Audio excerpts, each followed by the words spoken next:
కొడుకు శివ బాధితురాలు జక్కు నరసమ్మ ఆస్తి విషయంలో తల్లి కొడుకుల మధ్య వివాదం తలెత్తిందట. అయితే కూరగాయల వ్యాపారం చేసుకొని జీవిస్తున్న నరసమ్మ ఆ రకంగా రోజువారీలాగానే కూరగాయలు అమ్ముతూ వెళ్తున్న క్రమంలో బైక్ పై వచ్చి కత్తితో తల్లి మెడ తలపై విచక్షణ రహితంగా దాడి చేశాడు కొడుకు శివ.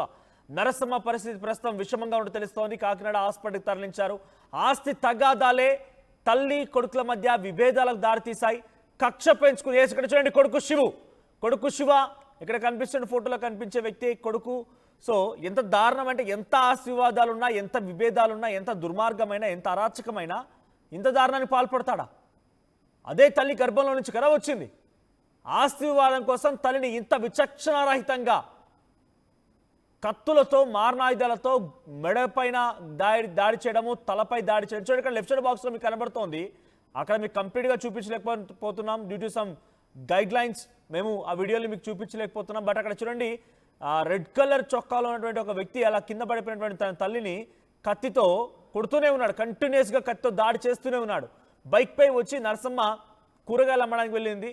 సో తన వెంటనే ఫాలో అవుతూ వచ్చినటువంటి ఆ శివ అక్కడికి వచ్చి నరసమ్మ మెడపైన ముందుగా దాడి చేయడంతో అక్కడికి కుప్పగూలిపోయింది. దీంతో కంటిన్యూస్గా అలా పడి ఉన్నటువంటి తల్లిని కనీసం కనికరం లేకుండా, జాలి లేకుండా, అసలు నా తల్లి అనేటువంటి ఒక ఆలోచన లేకుండా మృగంలా ప్రవర్తిస్తూ ఈ రకంగా విచక్షణ. చూడండి చేతిలో కత్తి కనబడుతోంది. కొడుతూనే ఉన్నాడు కంటిన్యూస్గా.